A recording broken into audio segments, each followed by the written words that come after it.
Good evening, everyone. We are back with the last day of this series, Homeotalks 2025, with collaboration to Parul University from Homeopathy 360. I'm very happy to say that this series went very well with lots of our brilliant and passionate homeopaths from Parul University. We are so thankful to all the professors, teachers, and doctors from Parul University and this is the last day of Homeotalks 2025. It is a very proud and plus it is a emotional day for Homeopathy 360 also that it is the last day, but not the least. Today we have another session of Dr. Zankhana ma'am, Yeah. and we are very proud to say that on this day, today we are again going to learn a lot from this field. And now today we have ma'am. Ma'am, please share your thoughts. As this you have initiated this web series uh, that have approved a good platform for all learners, especially students, and then they have covered lots of variety of topics that have provided good knowledge for to the learners of our students. And I also know that since a long duration Homo 360 is involved in such kind of activities that provide the good resource platform for the learners, especially homeopaths, and also provide a platform for researchers and homeopaths to share their projects in as well as research work on the journal. So I think it is a good work is going on. So I congratulate Homeopathy 360 for all these achievements. Thank you so much, ma'am. And I would like to inform all the attendees and doctors again that Homeopathy 360 also publish articles, your blogs, your any research paper you can send us. And after the process of review, your article is published on one of the best platform for homeopaths and all the passionate homeopathic lovers. We have platform on YouTube, we have platform on Instagram, plus we have our website that is Homeopathy 360, where you can also share your book reviews. If you are a book lover, you can also share the book review, explaining your thoughts, explaining its structure, and what the main part you like in the book. So that's all we do for our homeopaths and our students. So I think it's time to start again with the another informative session with Dr. Zanthana. Now, Prachi, please begin with the biography of Dr. Ma.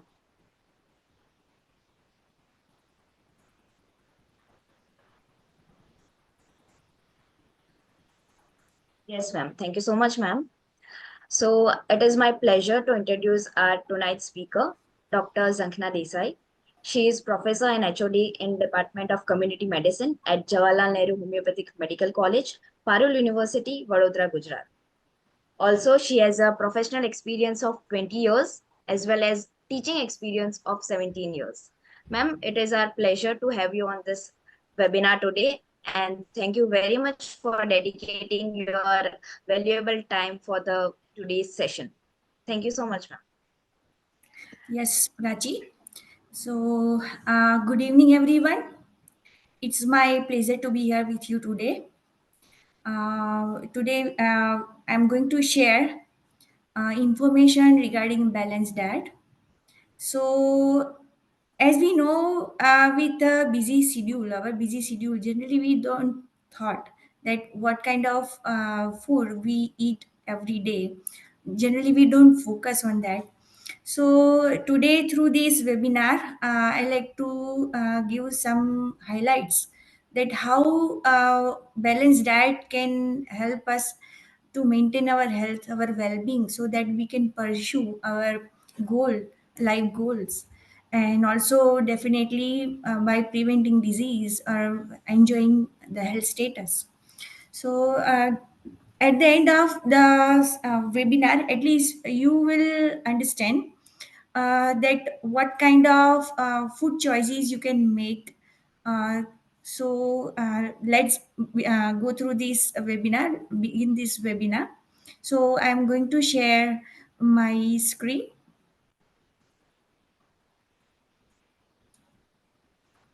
Okay, I think it is visible. Yes, Prachi, is it visible? Yes, ma'am. Okay. So shall I start with presentation? So Yes, ma'am, sure. I first of all thanks the organizers for giving me this opportunity today, and also thankful to the audience that despite of busy schedule they have joined this webinar. So definitely I will give some more information, and that will help them to for maintenance of their health. So today's topic is balanced diet for health and wellness. So, as already shared with you, what are the objectives? That is, you will learn about the concept of balanced diet, what it really means, why it matters, and how simple change can lead to healthier, more health, energized lifestyle. So, you have a better understanding of how you can make food choices that not only fuel your body but also support your long-term health. So, first, as we know, the definitions given by WHO regarding health, that all we know, that is state of complete physical, mental, social well-being, and not merely absence of disease or infirmity. But we generally don't focus on wellness as well. So, what is wellness? Wellness is an active process of making choices and adapting behaviors that promote overall well being and fulfilling life. So, health is a state of being, while wellness is process of achieving and maintaining the state. So health focuses on absence of disease, while wellness emphasizes that how to pursue a positive and fulfilling life. So wellness is proactive approach to health, encouraging individuals to take responsibility for their well-being. Well-being practices include regular exercise, balanced diet, stress management technique, maintaining positive relationship, and pursuing personal interests. So the definitely the nutrition is always linked with the wellness. So we have to focus on the balanced diet. Okay. So first of all, let's understand what is diet. So diet means a kind of food on which a person or group lives, and balanced diet is that which contain a variety of food in such a quantities and proportion that the need for energy, amino acids, vitamins, minerals, fats, carbohydrate, and other nutrients is adequately made for maintaining health, vitality, general well-being, and also make small provision for extra nutrients to withstand short duration of leanness. See, in short, our diet should be like it include variety of food so that it fulfill the requirements of nutrients, and we have to eat food in a such a proportions that help in contributing the wellness. So, a balanced diet definitely provides all essential nutrients in the correct proportion to mental health, energy, and well being. So, here is a we can say what are the nutrients. Okay, the nutrients are the carbohydrate, protein, fats, vitamin, minerals, and water definitely that ensure this balanced diet that containing all kind of nutrients in right proportion ensure proper growth, support body function, and also help to prevent diseases. Like let's understand the in a brief the what kind of functions we get from all these kind of nutrients. and sources. So let's have some brief about these nutrients. So at least afterwards we can understand why all the nutrients in which proportion should be we take in our balanced diet. So let's understand about carbohydrate. As I know that all are well learned and know the basic things, but just revising before going to the balanced diet. So carbohydrates, as we know, it main focus or main function is providing energy. Generally, 1 gram of carbohydrate provide 4 kilocalorie, and it is also essential for oxidation of fat and also synthesis of certain non-essential amino acids. So it has to do. It also required for other functions except for the energy.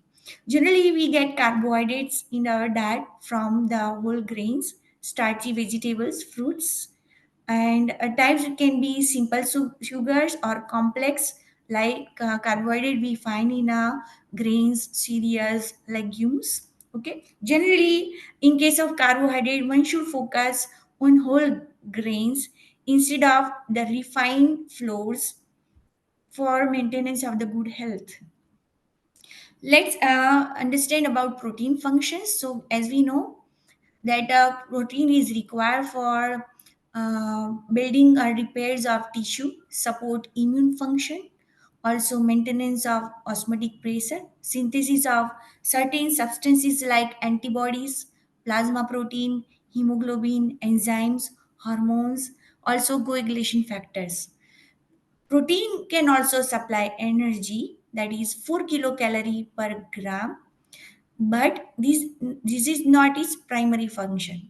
When our diet is deficient in the total energy requirement, not eating enough nutrients, energy providing food, then the protein can be diverted for as a supply for energy. So it may compromise its other functions. So for better utilization of protein, it is also required that we take in our diet. Our diet should fulfill enough energy requirements. Generally, protein sources we know that these are the animal origin or vegetable origin.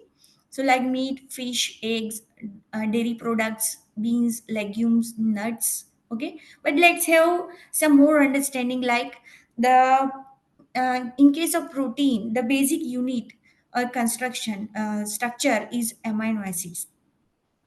For maintenance our health, we do require around 20 kind of amino acids. Of that, 9 are essential amino acids because certain amino acids our body cannot synthesize, so we have to depend on the outer source, that is diet. So we get protein from the two sources, that is animal source and the plant source. The characteristic of protein in these two sources is somewhat different. Like we can say that protein is complete protein when that food protein has all kind of 9 essential amino acids. But if they are deficient in any one of the 9 essential amino acids, that protein is called incomplete protein. So generally animal source proteins have all kind of essential amino acids. So mostly they are complete protein, they have complete protein. But the vegetable origin food protein source, they may have some deficiency in amino acids. Like example, in case of cereal do have protein like around 6 to 10%, 12%. Okay, that is per 6 gram or 12 gram per 100 gram. And pulses have like 20 to 25% of protein, which is more than even the animal source. But the vegetable origin protein may have some deficiency in the essential amino acids, like cereals are deficient in the threonine and lysine, and the pulses are deficient in methionine. So generally, by combining this two plant source, that is cereals and pulses, we can make it complete protein. So it is advised in case of those who are taking a vegetarian diet to have the both kind of sources, that is cereals and the pulses in combination. Why we are talking in this, because these carbohydrates, protein and fats, that forms a major bulk in our food diet. So this kind of food should we take that at least they fulfill the actual requirements. Okay, now next, that is fat. Generally, the primary function, as we know, of fat, that is energy provision. Then it provides a 9 kilocalorie per gram, but other functions are also there. That fat supports cell structure, it protects organs, provides cushioning effects. Also, the fats are vehicle for fat soluble vitamins like A, D, E, K, and the fats also aids in full palatability. Uh, we have different sources in our diet for fats also, that is animal source and vegetable source. Generally, the vegetable fats are rich source of the essential fatty acids which are needed for our body growth and structural integrity of the cell membrane, and also it decreases, this kind of fatty acid decreases platelet adhesiveness.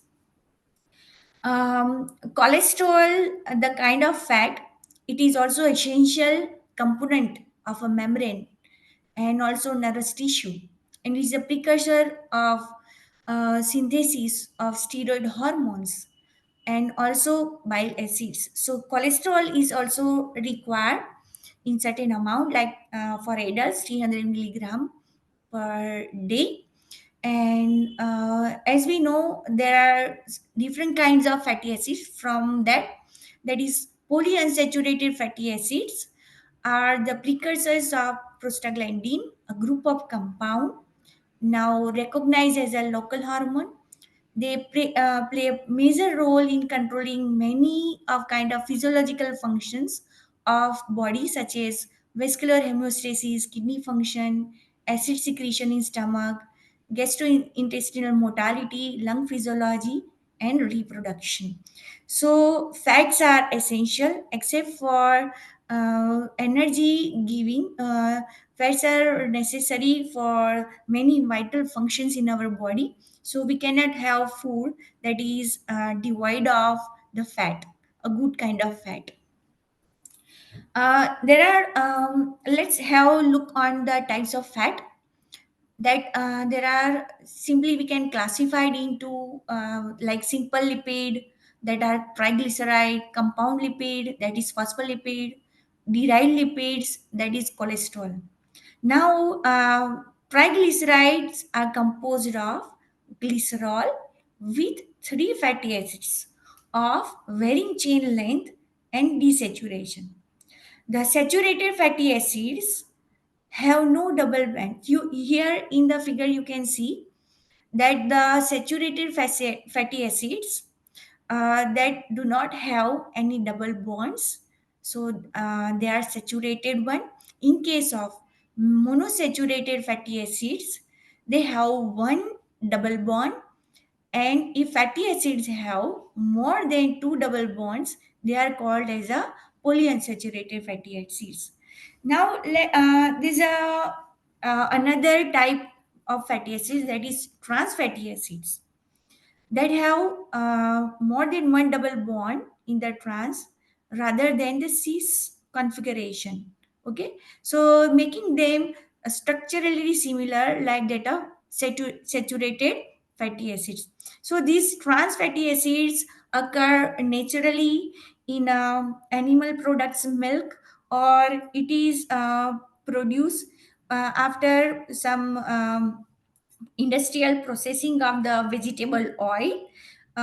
these kind of oils are generally used because the food which is prepared in this kind of hydrogenated oil, they have good keeping qualities. They do not become rancid within short duration. So such kind of oils or fats are in use in food industries.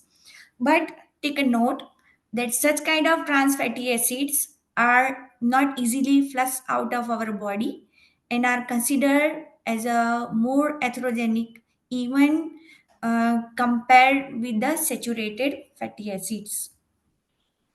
So, our body can produce saturated fatty acids, MUFA, that is mono unsaturated fatty acids, but cannot produce PUFA, that is polyunsaturated fatty acid, especially linoleic acid. Also, we know it as a omega 6, and alpha linolenic acid, that is omega 3. These are called as essential fatty acids. So, like there are essential amino acids, there are also essential fatty acids. So, since body can't synthesize N6 and 3, they must be obtained from the diet.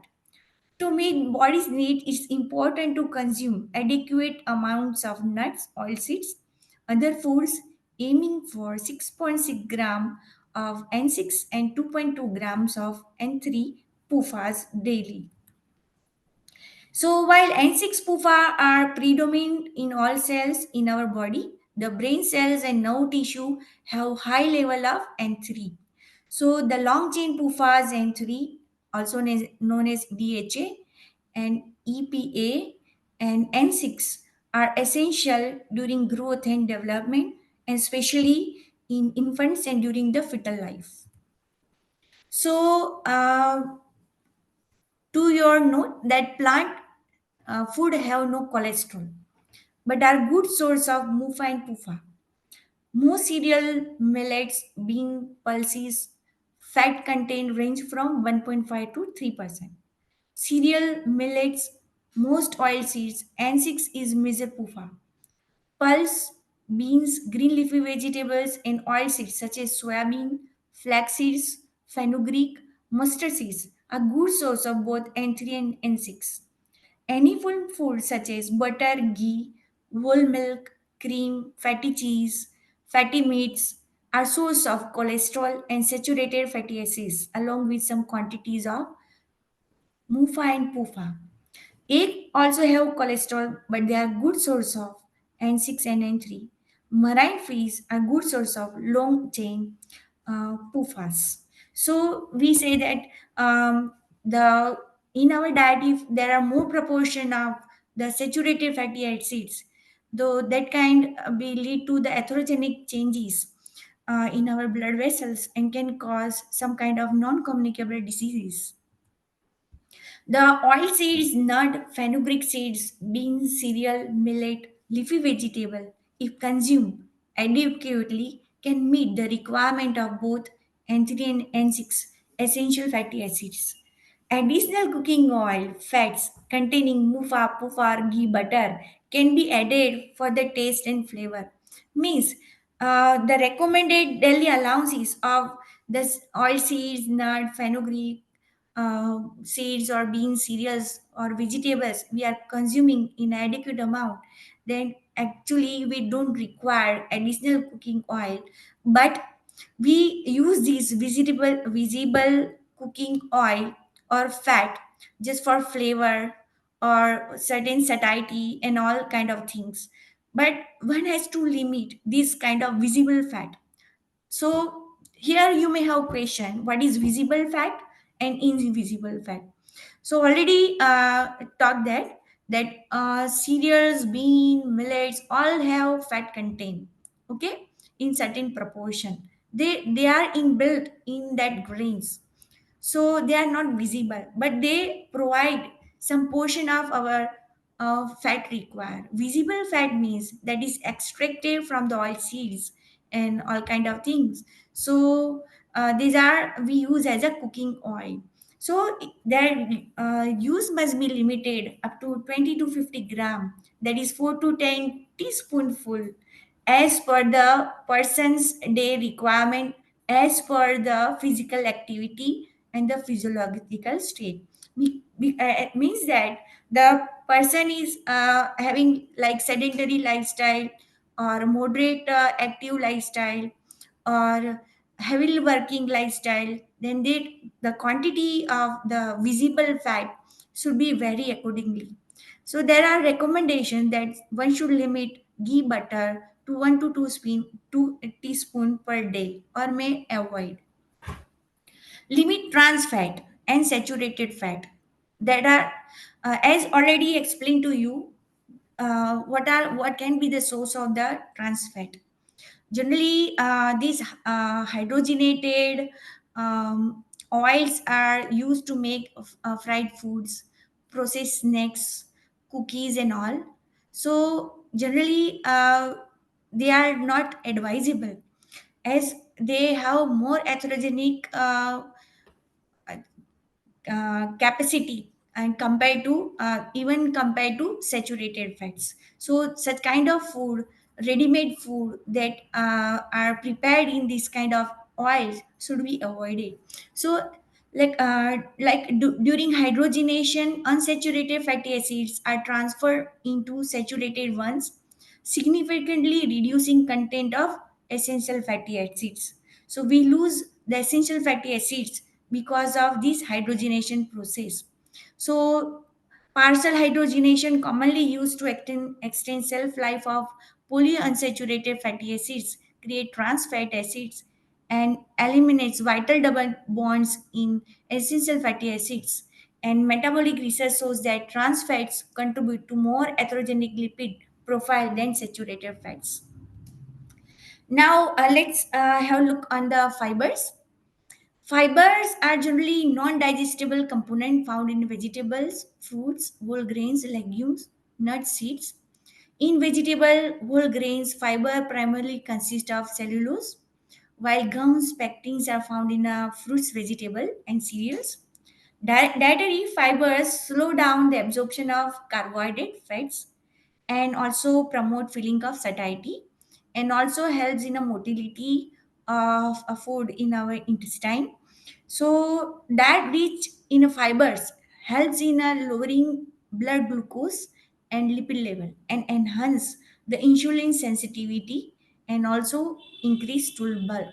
So it is recommended that one should have, like for adults, that is 30 gram uh, per 2000 kilocalorie has been considered as a safe intake, because too much amount of fibers are also not recommended.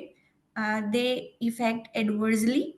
So adequate amount we can calculate like 3 gram per 2000 kilocalorie, and it is adjusted as per our daily requirements. So,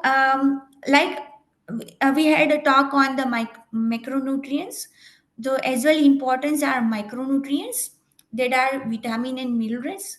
So here there's a brief information like there are two kinds of vitamins as we know. So fat soluble vitamin, water soluble vitamin, and they are very essential for our biochemical process in our body, maintenance of health, for immunity. Okay, they act like antioxidants. Okay, uh, in case of water soluble vitamins, they are not stored in our body. They are easily excreted in a urine.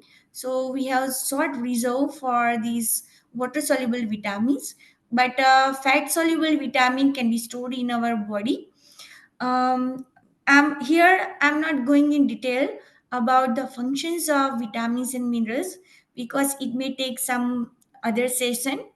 So as you know all these things, but the things to be noted that vitamin B complex and C are the heat labile vitamins, are easily destroyed by heat, air, or during drying, cooking, and processing. So vitamins are essential for body functions as well as minerals like calcium, iron, potassium, phosphorus, magnesium, cobalt, selenium.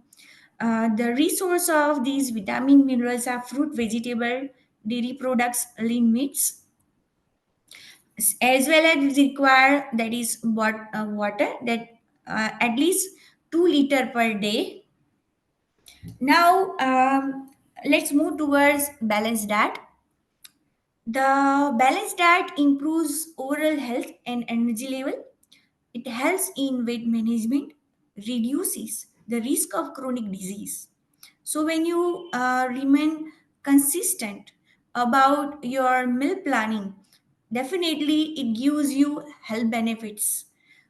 It also helps to boost our immune system and mental health. So good nutrition, researchers have shown that good nutrition not only helps in maintaining physical health but also mental health and cognition, that is the memory, the reasoning power, communication, all these things. uh, Before constructing a balanced diet for individual, one should look for the variation in the nutritional requirements as per the age, gender, activity level, health goals, or presence of any medical conditions. So, nutritional needs vary for children, adults, seniors, men, women. They have different requirements. Like women need more iron compared to men, and men require more protein. Activity level also determines the nutritional requirements, like sedentary lifestyle or moderate active lifestyle or heavy work lifestyle. Okay, health goals consider any specific health goals like want to lose weight, gain weight, muscle building, or managing health conditions, or in case of medical conditions like those who have hypertension or diabetic, or some have kidney disorders that need modification in the requirements. So, for maintaining a balanced diet, one should have planned meals that ensure variety. Uh, One should eat in a right proportion, avoid excessive amount of any single food. Okay. Uh, Along with a balanced diet for maintenance of health, also require uh, good physical activity. A balanced diet is vital for maintaining physical and mental health. Incorporation of all kind of food in right proportion promotes long-term well-being. Small consistent change can lead to big health improvements. Now, what is healthy meal? A healthy meal includes generous amount of vegetable, adequate whole grains, pulses or beans, along with modest proportion of nuts or seed, complemented by a selection of fruits and plain fermented yogurt or curd. It is free of added sugar, contains very minimal amount, or it is seasoned with the minimal oil, fat, and salt. So minimum uses of salt and sugar, and also the visible fat. So balanced diet, we can follow the methods like one of that is plate method. In that, half of our plate should be fruits, vegetables, 1/4 protein, and 1/4 whole grains.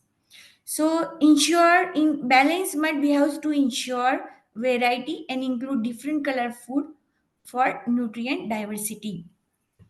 So balance, we can do have choice for food items, like because we find there are some diversity in food choices, like some based on the culture, economic, or likings. There are so many factors uh, are contribute in choice of the food, but one has to ensure that it should have variety of food, and it should provide a right proportion of the nutrients.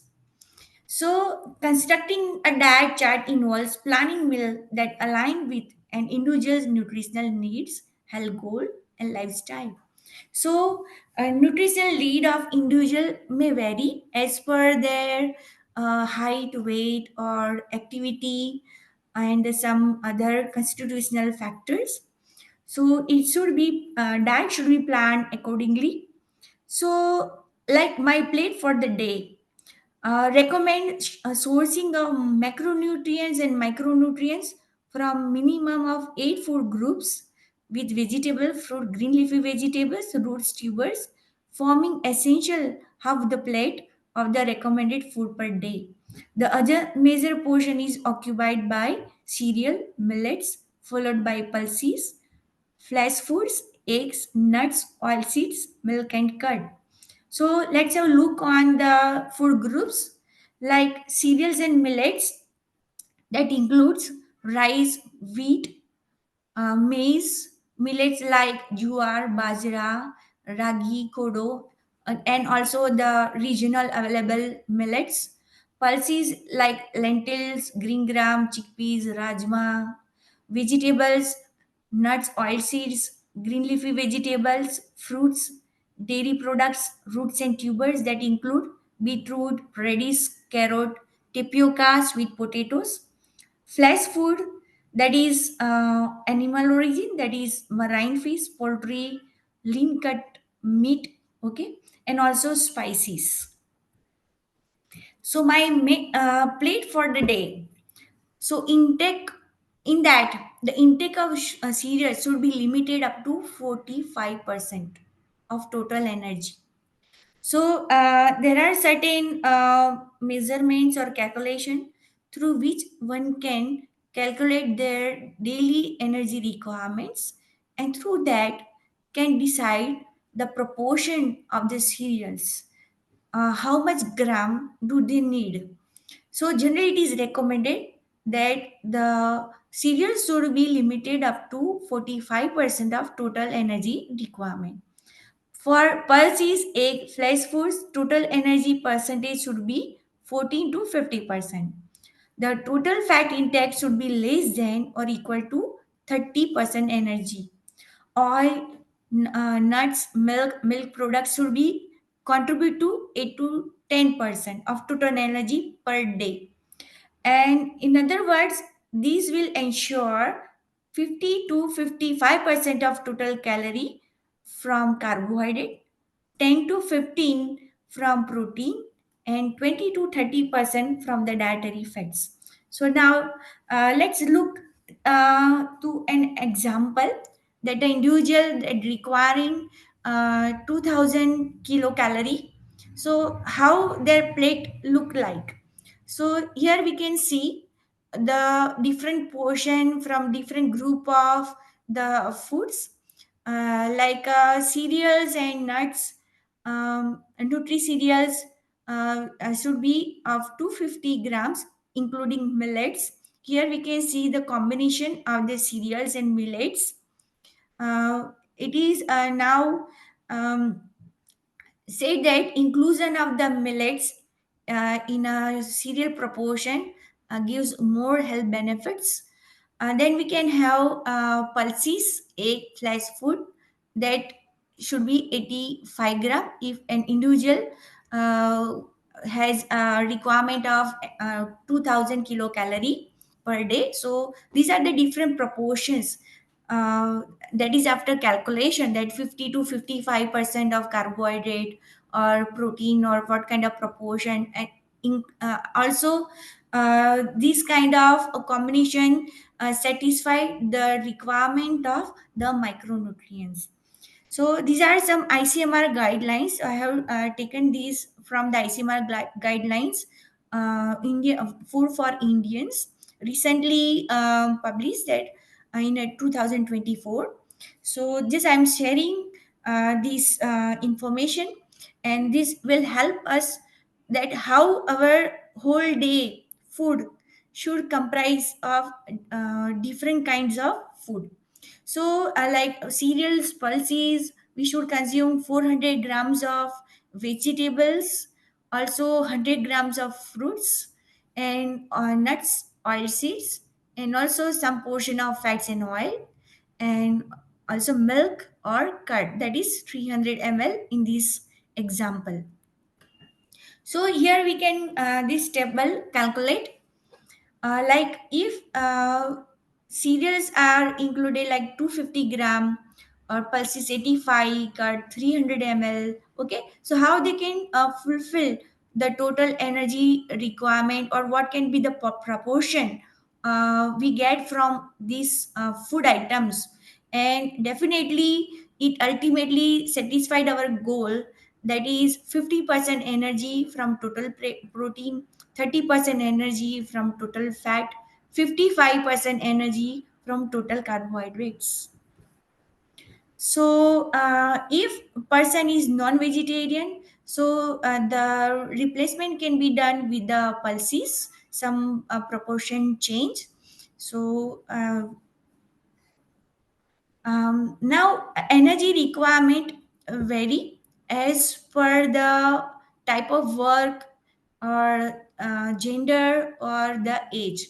Here we can see the moderate active work, men require at least 30 kilocalorie per kg per day, while the heavy work, men require 53 kilocalorie per kg per day. So we can see the variations. So accordingly our food items or proportion should be included. So generally the energy requirement necessity is very sensitive one. If energy is less, then it causes deficit. Definitely it ends with low vitality and certain disease conditions. In case of children, uh, malnutrition, growth retardation. But excess of energy is always deposited as in adipose tissue, and may be a cause for, or may contribute for many non-communicable diseases. We know the diabetes, hypertension, okay, stroke, all cardiovascular diseases, insulin sensitization. So calorie, one should be very precise for that. How much do they require? So that much amount they should take, as per the amount of energy intake should be equal to the energy expenditure. So there we can calculate with some recommendation, that for a particular individual how much energy requirement is there.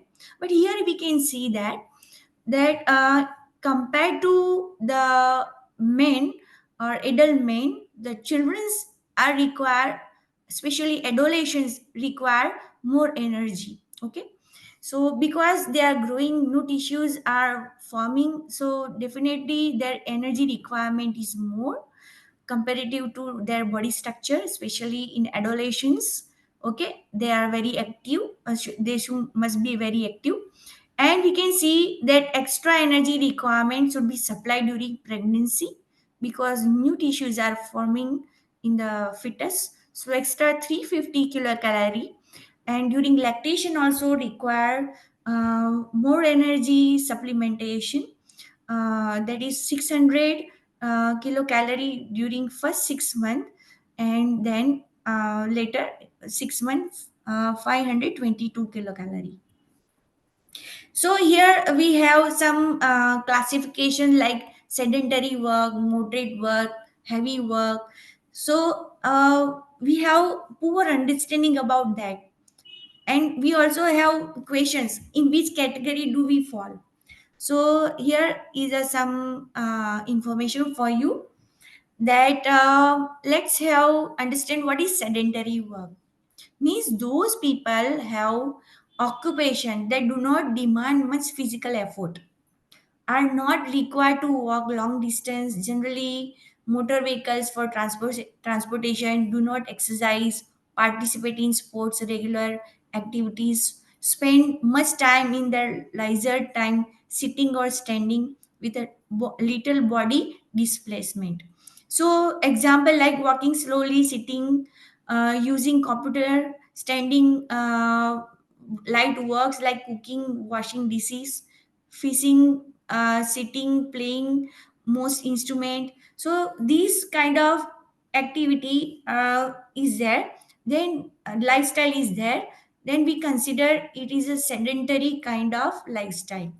But if one could include some kind of physical activity, exercise, okay, like we can see here the example, those people have occupations that are not strenuous in terms of energy demand but involve more energy expenditure than describing for sedentary lifestyle. These are the people occupied or have some spend some time for moderate to vigorous physical activity during either the obligatory or disciplinary part of their daily routine. Means they spend some time for some moderate kind of activity or rigorous physical activity, while those people engaging regularly in strenuous work or in strenuous leisure activity for several hours, so we can include them heavy work activity, heavy lifting, rigging, heavy construction work, chopping wood, shoveling, hiking, jogging at 6 km per hour, carrying heavy loads, bicycling fast, basketball game, soccer, swimming, freestyle. So these kind of activities we can say that they are involved in a heavy work activity lifestyle. So here are some example. What are the moderate intensity physical activity?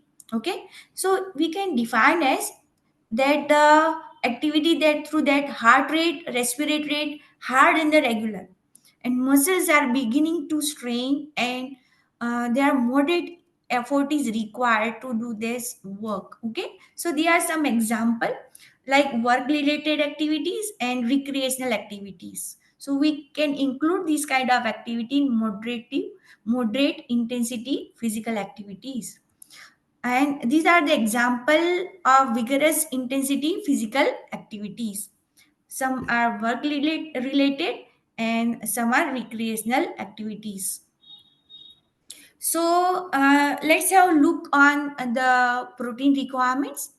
So generally, it is recommended that in case of adults, they require 1 gram protein per kg per day. So generally, we get it from the cereals, pulses, milk.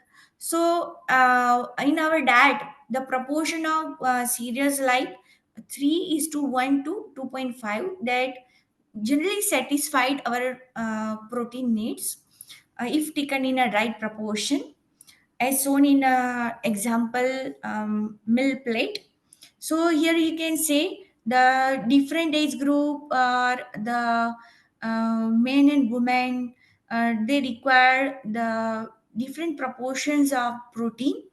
So like 65 age men can have 65 gram of protein per kg per day. And also we can see here that the protein requirement compared to adult male or women are higher in case of the infants and adolescents. So here we can also see that the micronutrients present in various kind of foods like calcium, magnesium, iron, zinc. So different, they have different proportion of these micronutrients in cereals, millets, pulses, green leafy vegetables, roots, and tubers. And we can observe that the iron resources are like eggs and the nuts, meat. Okay, eggs, they are good source. Pulses also have, and also green leafy vegetables. So one should go through this from different good sources, that how what proportion minerals and the vitamins are there in a different kinds of food, that helps you to choose a good kind of food in your plate.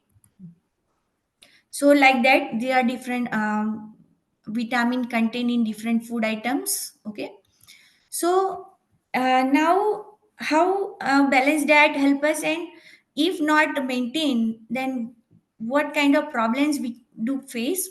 or how it can be corrected. The major problem is obesity. So we can define obesity by calculating the body mass index. For adult, we can calculate it by dividing our weight in kg by height in meter square. So WHO defines that an adult, normal healthy adult, the BMI is 18.5 to 25, that is 24.99 kg per meter square. But for Asian, it is recommended that BMI should be between 18.5 to 23 kg per meter square. BMI ranging over 23 to 27.5 is defined as overweight for Asian cutoffs, and BMI above 27.5 is defined as obesity as per the Asian cutoffs. The weight circumference of 90, more than 90 centimeter for men and 80 centimeter for women is associated with increased risk of several chronic lifestyle diseases. So it is required for us to maintain our body weight. So for that, must include fresh vegetable in every meal. Consume whole grains, pulses, beans. Must avoid sugar, processed products, fruit, juices, food that high in fat and sugar and salt. Fruit juice is like ready-made processed fruit juices. They are generally high in sugar or certain preservatives, so one should avoid that. Regular physical activity and yoga is required. Weight reduction should be gradual. If someone is planning to reduce their weight, but that reduction should be gradual, it is recommended that the weight reduction diet should not be less than 100 kilocalorie per day. So weight reducing diet should be nutrient rich, nutritionally balanced. Reduction of half kilogram body weight per week is considered to be safe. So we want to cut off our energy requirements or certain nutrients for weight reduction. When one has to take care that the diet should not be devoid of the essential nutrients or create lacking or deficiency of the essential nutrients, and also the energy deficit. So reducing the half of kg of body weight per week is considered to be safe. Consuming high amount of protein energy may be important during typical energy deficit weight loss diet.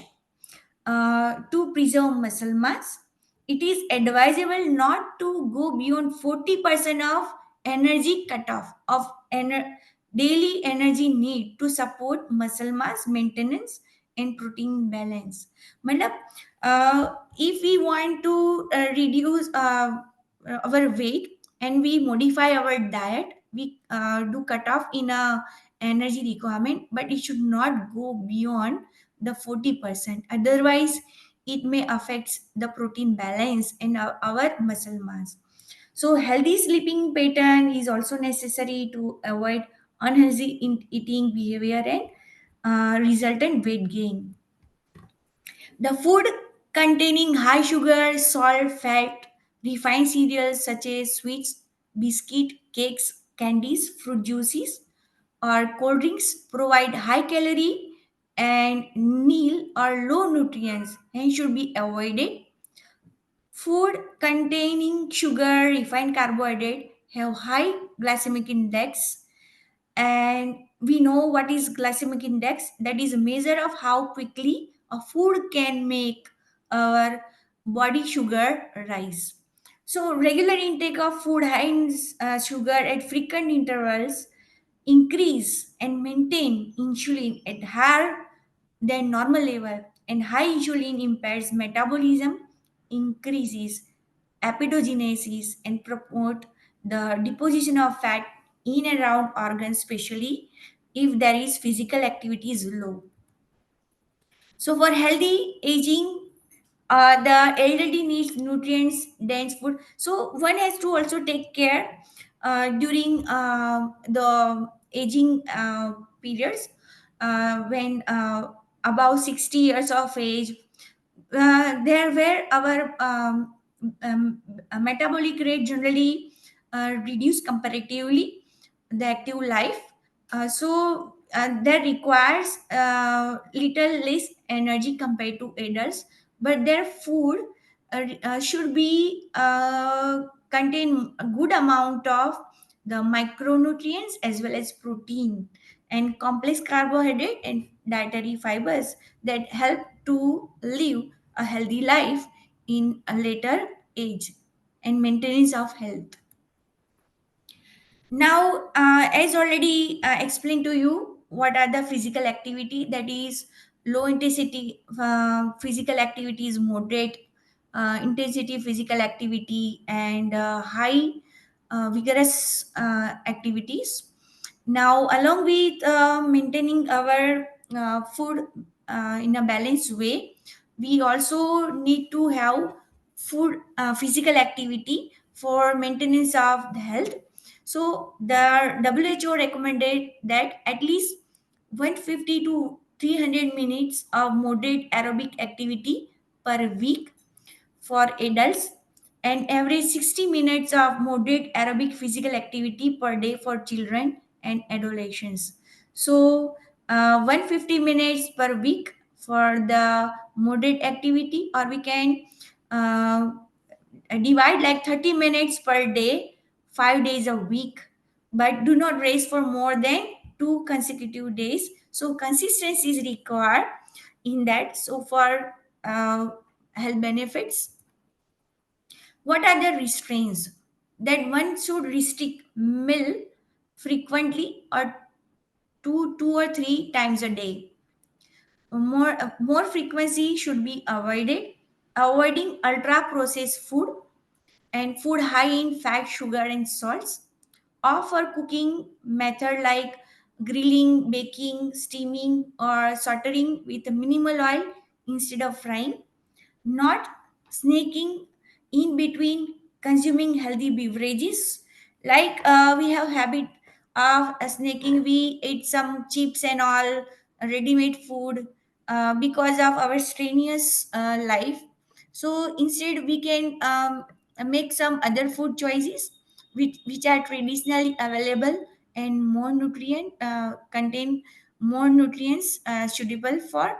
So like that we have to make choices in that. We have to change our habits in that. So one should have also limit the intake of food with added fats, oil, and salts, and avoid food and beverages with added sugar. Here also like to add one thing, that is antioxidants. These antioxidants are some free radicals, like of oxygen or some nitrogen. They are generated during the cellular activity or energy intake. These free radicals generally are unstable, and they are lacking in electrons, so they try to snatch the electrons from healthy tissue, maybe DNA, protein, and all. So they may damage our healthy tissue. So during the stress conditions, like uh, we are not maintaining our lifestyle, or we have some disease, infection, some long term inflammatory conditions, or we are under some kind of stress. So in that case, there rises some kind of these free radicals that can damage our healthy tissues and can lead to certain diseases like non-communicable diseases, cancers. So these kind of free radicals are also um, are generated like in case we are exposed to some pollutants or some carcinogens. So there are certain nutrients that act as a antioxidants that help in preventing our damage of our healthy tissues like vitamin A, vitamin C, selenium. So this if we eat these kind of nutrients with our good balanced diet, that helps us to maintain good health and preventing all these kind of the chronic disease, and also help and aging process is also delayed. So these are the benefits of taking these kind of nutrients variety of foods. So here is a bibliography. There you must have some reference material that is used in for preparation of this presentation. I also recommend that you just read this ICMR Mean Expert Committee Dietary Guideline for Indians. They have provided good information about data resources or the choices and the proportions that we should include in our diet. So one can go through this material or book guidelines from the ICMR. So here I have ended my presentation. So Thank you so much, ma'am, for this so informative session. Now I would like to ask Prachi if there any question and answer from the audience. Yes, ma'am. Ma'am, some participants have raised few questions. I'm repeating the question. sure. Zankhana ma'am, if a child is suffering from hypercalcemia, then how much calories of protein should the child consume? So here the question is of hypercalcemia. So it is related to calcium. So calcium generally metabolism, it depends on like vitamin D, then hyper parathyroid hormones, okay, calcitonin. So one has to look what is the cause of this hypercalcemia, whether it is metabolic or something else. So uh, calorie protein should be secondary one. It should be as per the age recommendation.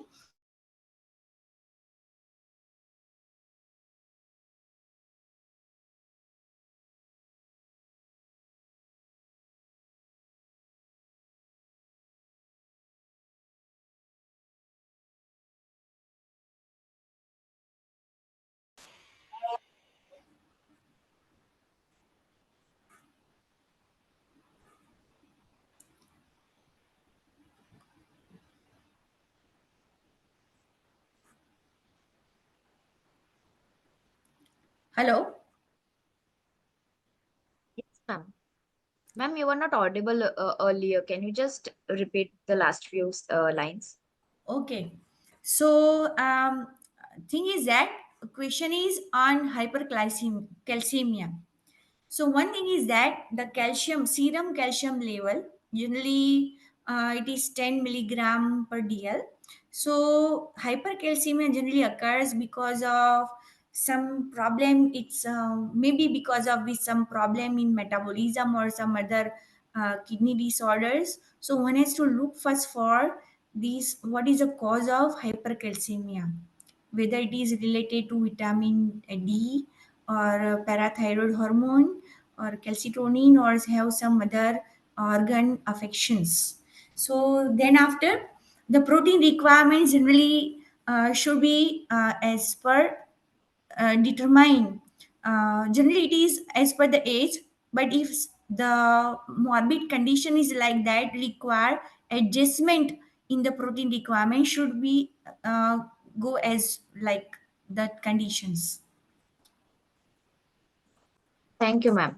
Ma'am, the next question is, what is the best vegetarian food source of protein, especially to build up muscle mass rather than consuming outside protein powder? Can you repeat which Okay, is ma'am. the Best vegetarian food source of protein to build muscle mass rather than consuming outside protein. so definitely it is recommended that the protein powder and all that are not as much beneficial as our natural resources.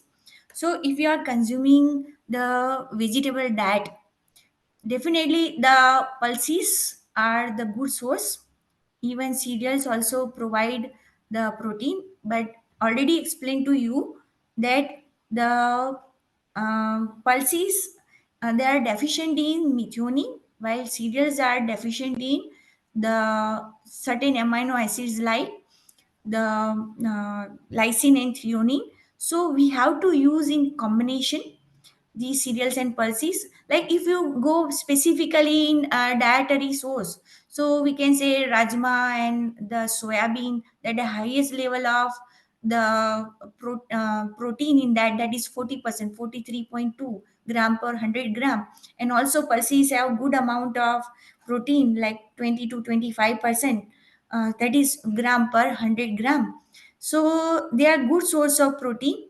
So into proportion of 3 is to 1, that is 3 part of cereals to 1 part of pulses you can eat, and their proportion is as per the your energy requirement. So one must to decide the percentage as per that. Even if consuming milk, so that also a good source, but we have to eat in take in a all these kind of food in certain proportions. And definitely for muscle mass building you require physical activity. So uh, that you can go in that way.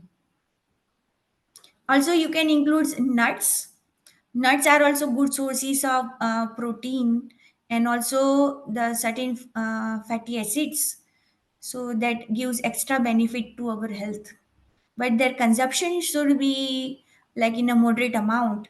So in that way you can uh, get benefits from all kind of food.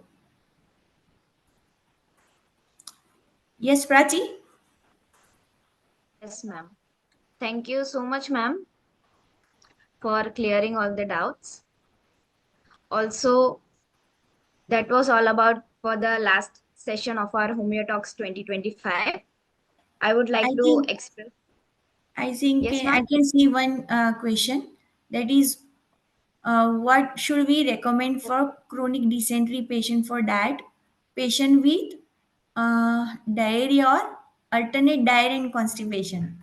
Okay, so let's have some insight into probiotics. Okay, generally, in case of dysentery or acute diarrhea, the food which is not much rich in fats or moderate in protein, like dahi, chawal, or leads in spices, we can we advise. So not the fried food, the simple food easy to digest can be advised. But if person is maintaining uh, good diet with good fibers in their food, so that kind of consistency help to build up a good kind of bacteria in our intestine. So these bacteria flora help to digest the our food, and also provide a kind of micronutrients, so they give add on to our health benefits. So definitely a consistent food diet, maybe with a variety of food, but a type of habits that decide the gut flora and that gives us benefits. So one should add this kind of food items. So even in case of alternate diarrhea and constipation, so may help to stabilize these kind of complaints. If there may we cannot find any other causes for this complaint, other morbidities, and only the that is a or habit is a problem, then we can advise in that way. it is recommended. So here we can use the benefits like probiotics food.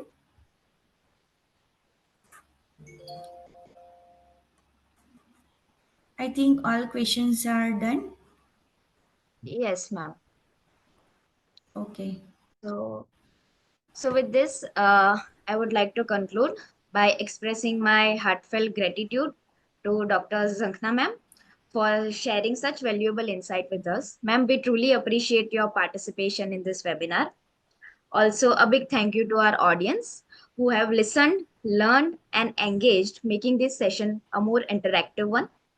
A big thanks to the entire organizing committee who had made sure that everything ran smoothly throughout the process. And a gentle reminder, the recordings of this webinar will be available on YouTube channel of Homeopathy 360. If you want, you can check it out on it later onwards. Thank you all, and I wish you had a great day. Thank you, ma'am. Thank you very much.